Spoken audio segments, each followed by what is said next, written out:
My name's Chris Beaty, and I like telling stories. Some of my stories are funny, some of them are dumb, but if I do it right, they're all entertaining. This is As Told by C.S. Beaty.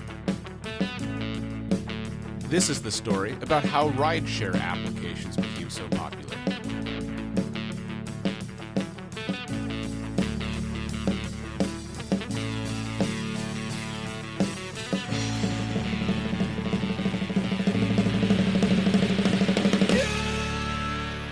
It was a Saturday night that bled into Sunday morning when Patrick Kane, the Chicago Blackhawks' #1 overall pick in the 2007 NHL Draft, was arrested along with his cousin for charges of felony robbery, theft of services, and criminal mischief.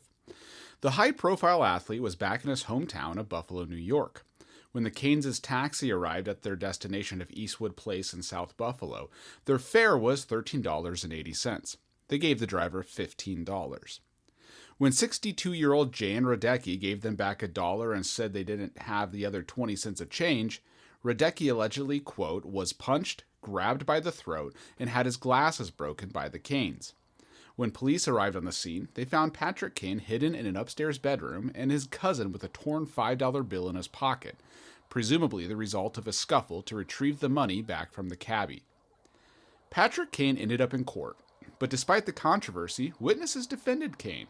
It appeared the driver, quote, locked the cousins in the car to try to keep the Canes from skipping out on the fare. The cab driver's attorney had his own interpretation he would tell WGN Radio in Chicago.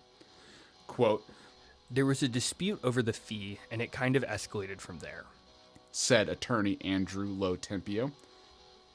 "It wasn't really a robbery. That's probably a large distortion of what happened." 4 months later, my buddy Josh and I would find ourselves in that same city in need of a late-night ride home of our own. We arrived at the Buffalo, New York airport with just enough time to catch the light rail to HSBC Arena, home of the Buffalo Sabres. We were on the first leg of an international hockey trip. Over the next 4 days, we would watch 4 hockey games in 2 different countries, kiss the Stanley Cup, sideswipe a rental car on a Canadian freeway, stay the night in an Ottawa hostel that used to be a jail, drive to Montreal at 3 a.m. to take a picture, get pulled over by an actual Canadian Mountie, get out of a ticket by saying we didn't know how to convert kilometers to miles per hour, and fly to Chicago to visit Josh's girlfriend. We were poor and unpretentious, so we tried to cut costs wherever we could. Specifically, we were planning on spending the night in the Buffalo airport. When the game got over, we caught the last train from HSBC Arena to the Anchor Bar, the birthplace of the original Buffalo Wing. The train wouldn't be running after we finished our late-night bar food, and we didn't know how we would get from the Anchor Bar to the airport, and then from the airport to a bus station to catch our early morning ride to Toronto. But we'd figure it out later. The original Buffalo Wing tasted, well, like a buffalo wing. I guess that was the point. We sampled the requisite items and then got to work figuring out what we were going to do once the bar tab was paid. Uber wasn't a thing yet, and Josh's first-generation iPhone was only equipped with first-generation apps that allowed him to play Settlers of Catan and store a digital copy of his library card. We asked our waiter for advice. "I'll call you a cab." A taxi cab! This elegant solution never entered our sheltered little Nebraska brains. When I think of New York taxi drivers, 2 archetypes come to mind. The initial stereotype is a first-generation Indian immigrant who speaks in a heavy Farsi accent. When I went to New York City with my family a few years prior, this was who picked us up from LaGuardia. It was also who was driving when my mom loudly whispered, "Look at his name, Chris," and pointed to the visor where his identification badge read Butts Faisal. Butts, with 2 T's, as in more than one butt. My mom thought this was hilarious. Even though Buffalo isn't a New York City borough, it was the second type of driver who pulled up to the Anchor Bar parking lot. His name was Joe, a gruff, overweight man with a Brooklyn accent who don't give no shits about nobody. The burly Sopranos character rolled down his window and yelled through the opening, "You 2 call a cab?" Yeah, that was us." "Where are you headed?" "The airport?" "Get in." It's a 16-minute cab ride from the Anchor Bar to the Buffalo Niagara International Airport, 24 minutes if it's obvious that you're not from around there.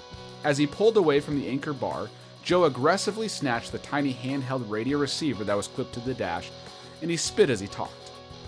323, leave it now. The receiver was replaced with enough force to make it think twice about doing whatever it was that it did to upset Joe. He turned his attention to Josh and I. "What you guys doing in Buffalo?" We're actually taking a trip to catch a bunch of hockey games. We just watched the Sabres tonight." "You got a flight or something?" "No, we were hoping to get a couple hours of sleep before taking a bus to Toronto in the morning." "A bus? Well, why in the hell are you going to the airport?" "We thought it would be a safer place to sleep." "How you getting to your bus?" "We haven't really figured that out yet." "I'll take you." He wasn't asking. It was an order. Now that we had guaranteed a second encounter with Joe, his radio started beeping. "This fucking guy, he never shuts the fuck up." Car 23, this is the station, over. 323, report. Joe ripped the radio receiver from the latch as if the voice on the other end was the high school point guard who slept with his girlfriend. "Yeah, what do you want?" 323, report. 323, report. God damn it, this fucking guy. "I got a couple of guys and I'm headed to the airport." 323, I need you to go to 17th and Hanley for a call. Acknowledge. "I got a couple of guys. I ain't going." 323, acknowledge. Joe wasn't acknowledging. 323, verbally acknowledge that you heard. Joe had hit the talk button again, overriding what the dispatcher was saying to cut him off mid-sentence with an alarm. Just to piss the guy off. 323, I don't know what you think you're doing, but I expect you to report. Verbally acknowledge or I am writing you up. "Yeah, I hear ya, I acknowledge." The car slowed down to a complete stop in the middle of the intersection. "All right, airport. Are you boys going to be here right at 7 a.m.? Joe wasn't asking, it was another order. "You better be here. If I'm going to be here, I expect you boys to be here. 7 a.m., you going to promise me?" Yeah, we promise. Yes, we'll be there." "All right, good enough for me. I'll see you boys at 7. That'll be $23 for the ride." My friend took out his wallet and started counting bills. When he selected a 20 and a 5 out of his wad of cash, he raised his eyebrows toward me and shrugged toward the money. We were from Nebraska. We didn't know how much to tip a cab driver. "You boys better be here at 7. Remembering what happened to Patrick Kane as he was trying to exit a Buffalo cab, I grabbed an extra $10 out of Josh's hand and gave it to Joe, before he had a chance to lock the doors. Sleeping in an airport was even less comfortable than we expected. Terrified we would miss our official meeting time, we woke up a full hour before Josh's alarm. We found our agreed-upon rendezvous point, and at 6:50 a.m. a yellow cab pulled up. "I gotta say, you boys are good, but I'm better. I turned down 2 rides to pick you boys up." Joe had apparently patched things up with the dispatcher. He attempted small talk. "What you boys do for work?" Well, I'm in college still, but my buddy here is a youth pastor." "A pastor? Damn. You know, that's real good.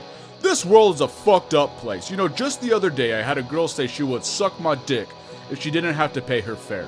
I mean, can you believe that? It's a fucked up world we live in." We gave Joe another real nice tip. At least it felt really nice. It was at least nice enough for lawyers to never get involved. I turned to Josh. "Wow, I don't know what to make of that. Can you believe his blowjob story? You think that was true?"